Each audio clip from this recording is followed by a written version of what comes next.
Hello दोस्तों, good morning. मैं Manju ma'am आप सभी विद्यार्थियों का अपने YouTube channel Manju Agarwal Sanskrit classes सभी विद्यार्थियों का स्वागत करती हूँ, अभिनंदन करती हूँ। दोस्तों, नमो नमः संस्कृताय। दोस्तों, आज की हमारी क्लास का टॉपिक महाकवि क्या रहने वाला है, श्रीहर्ष है, जो हमारी संस्कृत प्रतियोगी परीक्षाओं के लिए महत्वपूर्ण टॉपिक है।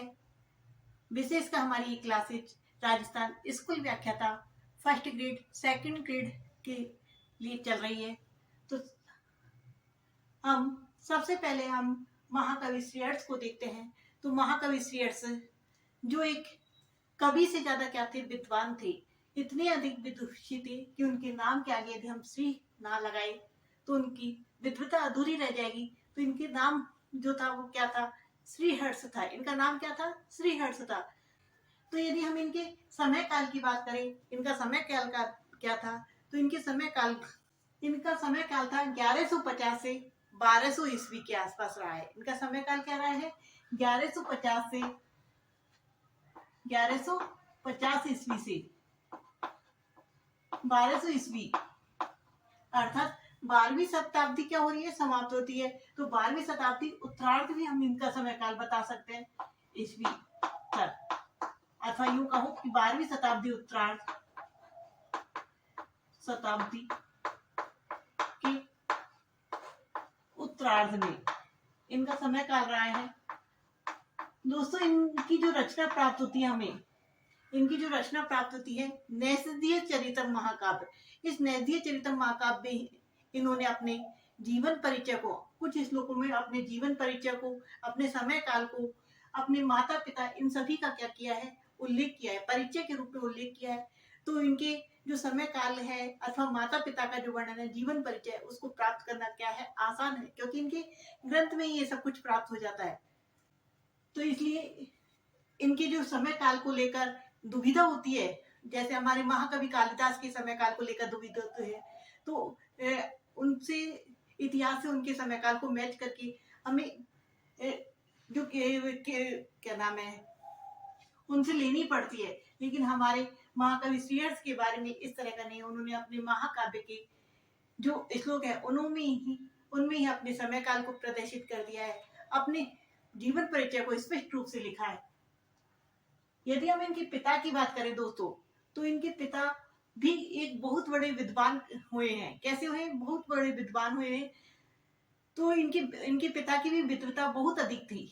तो एक बार उदयन आचार्य थे, जिन्होंने इनके पिता को क्या कर दिया था, अपमानित कर दिया था, अर्थात शास्त्रार्थ में पराजित कर दिया था इनके पिता को। तो उस पराजय को इनके पिता क्या सहन नहीं कर पाए, पराजय को सहन नहीं कर पाए।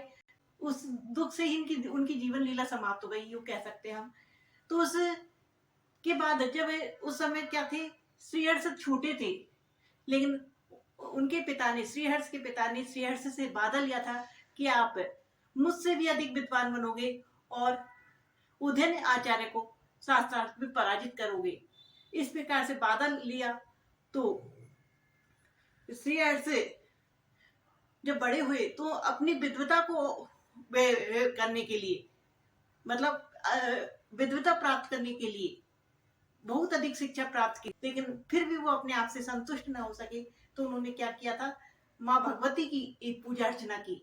विद्वता के लिए उन्होंने माँ भगवती की पूजा अर्चना की। भगवती त्रिपुरा क्या नाम है, भगवती त्रिपुरा से विद्वता हासिल की, उनकी पूजा अर्चना की। माँ भगवती ने उनकी पूजा अर्चना से, उनके जप से क्या किया, प्रसन्न हुई। और उनका जप जो किया था, उस जप का नाम है चिंतामणि नामक जप किया था। उस जप से प्रसन्न होकर माँ भगवती त्रिपुरा ने इनको क्या दिया था, आशीर्वाद दिया था, विद्वता हासिल की थी। इसमें क्या कहा जाता है कि इनकी विद्वता इतनी अधिक हो गई थी कि जब भी ये कुछ लिखते थे तो कहते ना कि ऊपर सर के ऊपर से जाता है, अर्थात कुछ भी समझ में नहीं आता था विद्वानों को ही। आम नागरिकों की तो बात छोड़ो, विद्वानों को भी कुछ समझ में नहीं आता था। तब माँ भगवती से इन्होंने आराधना की थी कि माँ भगवती, मुझे इस तरह से लिख सकूं कि सामने वाला समझ सके, पढ़ सके, तो इस तरह से मेरी बुद्धि बनाओ।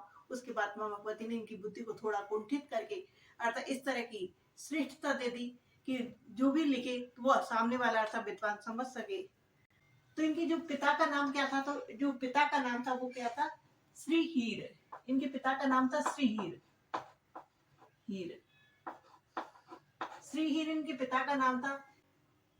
दोस्तों हमने यदि आपको हमने एक नाम और बताया था श्रीधर, ये किसके पिता का नाम था, श्रीधर किसके पिता का नाम था? कमेंट करके बताना कि श्रीधर हमने आपको, यदि आपने पुरानी क्लासेस देखी है तो आप बता पाओगे कि श्रीधर किसके माता पिता का नाम था। तो इनके पिता का नाम था श्रीहीर। और माता की बात करें तो माता का नाम था मामल्य देवी। मामल्य देवी। यदि हम इनके आश्रयदाता राजा की बात करें, क्योंकि जो महाकवि श्रीहर्ष थे वो क्या थे, कवि थे, और किसी राजा के आश्रय में रहकर अपना क्या करते थे, कविताएं किया करते थे, रचनाएं लिखते थे। तो इनके जो आश्रयदाता राजा माने जाते हैं वो कौन माने जाते हैं, तो वो माने जाते हैं कन्नौज नरेश। कन्नौज नरेश जयचंद इनके क्या माने जाते हैं, जयचंद। जो कन्नौज नरेश जयचंद है इनके क्या माने जाते हैं, आश्रयदाता राजा माने जाते हैं। हिस्ट्री में जो नाम हमें कन्नौज नरेश, कन्नौज नाम मिलता है, हिस्ट्री जब हम पढ़ते हैं तो कन्नौज मिलता है उस जगह का नाम। लेकिन जब उस समय उस प्रदेश को क्या कहा जाता था, उस प्रदेश को कान्यकुब्ज के नाम से भी जाना जाता था। कान्यकुब्ज के नाम से भी जाना जाता था। कन्नौज नरेश जयचंद इनके क्या थे, आश्रयदाता राजा थे, जिनके राज दरबार में रहा करते थे। यदि हम इनके प्रमुख ग्रंथों की बात करें तो एक कवि हुए हैं राजशेखर। उन्होंने कहा है अपने जो प्रबंध कोश जिन्होंने लिखा है, उन कवि ने, राजशेखर ने लिखा है कि इन्होंने लगभग 100 रचनाएं लिखी थी। मतलब इनकी जो रचना की प्राप्ति होती है वो कितनी मिलती है हमें, रचनाएं 100 के आसपास रचनाएं मिलती है। लेकिन यदि उपलब्ध की बात करें तो उपलब्ध तो सिर्फ 2 ही है हमें, एक तो खंडन खंड काव्य और एक हमें मिलता है नैषधीय चरितम। 2 ही महाकाव्य, 2 काव्य है जो हमें उपलब्ध होते हैं। लेकिन इनकी रचनाएं कितनी मानी जाती है, लगभग 100 के आसपास। बताइए किसने लिखी है, तो नोट डाल के हम लिख सकते हैं कि जो राजशेखर है, राजशेखर कौन है, तो प्रबंध कोश जिन्होंने लिखी है राजशेखर ने, इनकी जो रचनाओं की संख्या कितनी बताई है, इनकी रचनाओं की संख्या 100 मानी है, लगभग 100, लगभग लगा सकते हैं हम, लगभग 100 मानी है, 100 रचनाएं मानी है।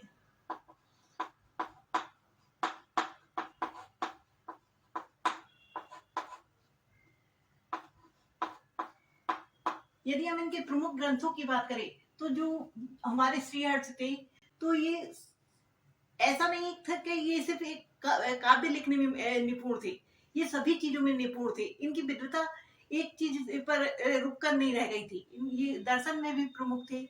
इनका जो पांडित्य था, इनका जो ज्ञान था वो सभी क्षेत्रों में था। अर्थात ये दर्शन के बारे में भी लिखते थे, इन्होंने महाकाव्य भी लिखा, इन्होंने चंपू ग्रंथ भी लिखे। ऐसा इन्होंने जो अपनी रचनाएं की थी वो अलग अलग प्रकार से की थी। तो इनके जो ग्रंथ है उनको हम लिख सकते हैं। इनके जो मुख्य मुख्य ग्रंथ है वो कौन कौन से हैं, तो इनके मुख्य मुख्य ग्रंथ, सबसे पहले तो हम जो इनका मुख्य सबसे महाकाव्य मुख्य ग्रंथ है वो है नैषधीय चरितम। नैषधीय चरितम इनका सबसे प्रमुख महाकाव्य, जो किसकी श्रेणी में आता है, महाकाव्य की श्रेणी में आता है। दूसरे ग्रंथ की बात करें हम तो इनका दूसरा ग्रंथ कौन सा है, तो इनके दूसरे ग्रंथ है स्तरीय विचारण प्रकरण। दूसरा ग्रंथ है स्तरीय विचारण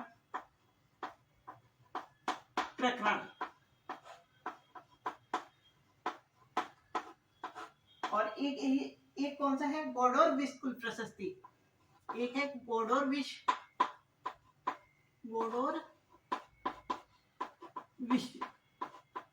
प्रशस्ति, कुल प्रशस्ति। ये दो, तो इनकी दो जो किस में आती है, ये दोनों ही रचनाएं लघु रचनाओं में आती है। किस में आती है, लघु रचनाओं में आती है। जो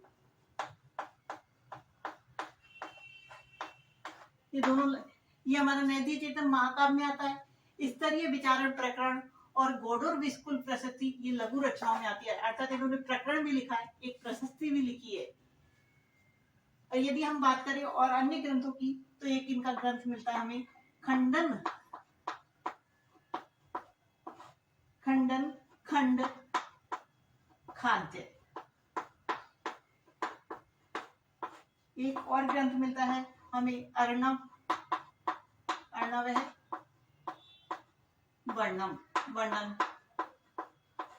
हमें एक और ग्रंथ प्राप्त होता है इनका छिंद प्रशस्ति।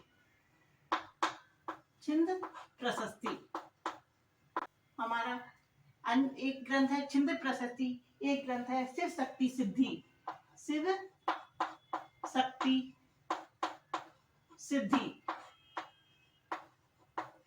ये सभी ग्रंथ कैसे हैं हमारे, तो ये सभी ग्रंथ वेदांत ग्रंथों से संबंधित है। ये सभी ग्रंथ कैसे हैं हमारे, वेदांत ग्रंथों से संबंधित है, अर्थात